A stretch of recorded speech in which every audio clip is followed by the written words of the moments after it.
for all those exams and assignments, I've got some tips for remembering information, how not to procrastinate too much, and for gaining motivation. First off, let's focus on exams. The most efficient way to absorb information is through practice exams. It's strengthening the neural connections in your brain. It's similar to those pathways you see in forests. The more you walk down them, the wider the path gets. Every time you think of 2 + 2 = 4, or pushing down your emotions equals even more suffering, that information pathway in your brain becomes stronger, and it's easier for you to travel down it whenever you need to. Let's say you just read this sentence. It's commonly thought that you can only get iron from red meat, but there are high iron levels in beans, nuts, oats, brown rice, apricots, and most green vegetables. So on one side of the page, write down, what 6 things besides red meat are high in iron? Then on the other side, write down the answer. As you read through the material, you can make questions for every piece of information you think is important to remember. When you start using this practice exam, you don't want to read the answers for as long as possible. This is to practice recalling the information without any help, just like what you have to do in the exam. You can even repeat it in your head, out loud, or write it down 10 times to make a better connection for next time. What helps is thinking of the answer, then thinking of something totally different and random, then thinking of the answer, then something totally different, etc. This makes the connection stronger. Then continue through to the next questions.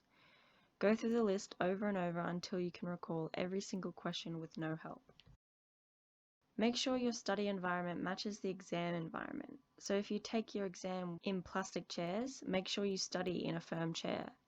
If you drink coffee while you study, make sure that you drink one before your exam, as the sensory information can help you remember. The strongest sense that is connected to memory is smell. So if you have a lip balm or a specific deodorant, perfume, cologne you can use only for studying, make sure to wear it while you're studying, then have it or wear it at your exam to smell also. Of course, appropriate sleep is always good, even if you have little sleep. If you wake up just as a circadian cycle ends, it's better than waking up in the middle of one, which is when you feel really crappy. Your brain will process the information better if you learn it just before you sleep. The more frequent you study over multiple days, the more you will be able to recall the information. By this I mean once per day or even every 3 days. Go through the practice exam twice or more before you sleep. It would take 15 minutes, so only one YouTube video length to do this. And the difference it makes is astounding. If you have to remember terminologies, definitions of things, what you can do is link some part of that word to the meaning of the word. Here's an example that I used in my studies. I had to remember what the hypothalamus did in the brain. What it does is control the different levels of things, such as giving you hunger when it needs food, etc. So what I did was search the word hypothalamus for mini words that I could use. I found pot in the word and thought of cooking food in a pot, which would remind me that it controls the level of hunger and all those other things. So when I would be in an exam, I would scan the terms and be reminded of the associations that I had come up for them. Make sure to eat an iron-rich meal for dinner the night before your exam. Me and the boys at 2 a.m. looking for beef. It will boost the amount of oxygen that your brain gets. If you have an iron deficiency or are in the lower end, this is a must.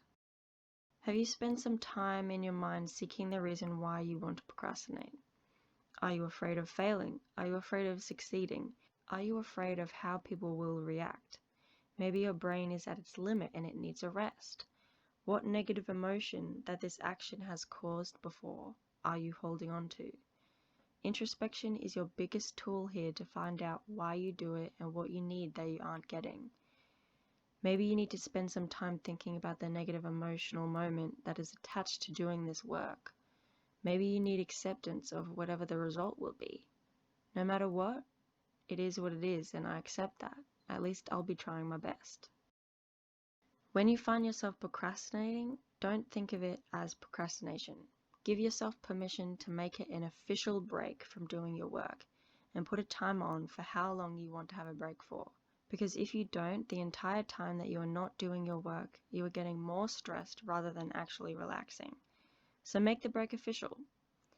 This day and age, we have the highest amounts of information constantly coming and going through our minds, and that can make it feel impossible to do work. So lie down somewhere, don't watch anything, don't look at your phone, turn your phone's internet off, don't listen to any music, give your brain a break from processing so much information. Just lie there and let your brain catch up. Let it think of what it wants, let it wander, or let it just think of absolutely nothing. Whatever comes naturally. It might take 30 minutes or even an hour, but do it until you start feeling like you want to do work again. You might do this after every hour of work if that's what you feel you need. Most times there's a feeling in our chest that we want to avoid. We procrastinate, doing things that make that feeling go away. But it doesn't go away.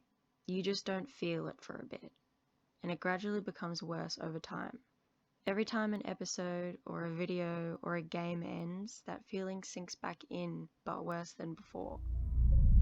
At the moment, your brain might be used to the idea that the cure to that dreadful feeling is a distraction with something fun.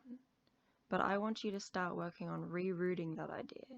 Start thinking that the cure to that dreadful feeling is taking a stimuli break or to do only 10 minutes of work. Not only does that dreadful feeling stop completely, but you will start doing your work piece by piece.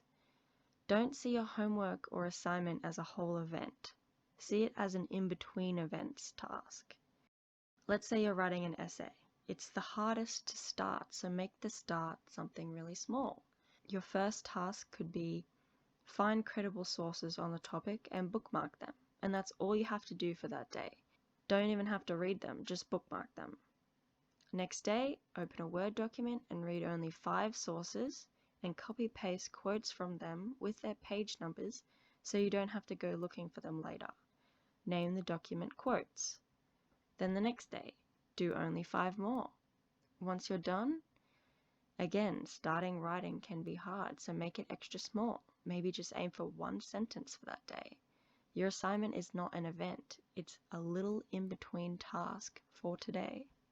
Lastly, how to get motivation. Motivation is created by linking what you're doing right now to a long-term goal.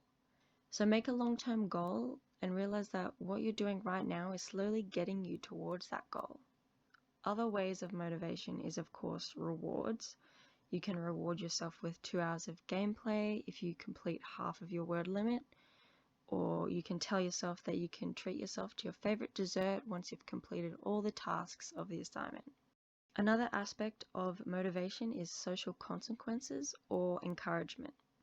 Ask someone to cheer you on, or if you're really desperate to get this stuff done, tell someone that you will have to pay them $1 every day you don't complete one of your assignment's tasks. Right from the start, hand them a list of all the tasks you need to do, then get them to request proof of each day's task. If you have strats that have worked for you in the past, let us know in the comments. And of course, the state your body is in will affect how you view everything you have to do, so make sure you're taking good care of yourselves. If you have depression, self-care can become a little difficult. I'll make a video on how to get through that.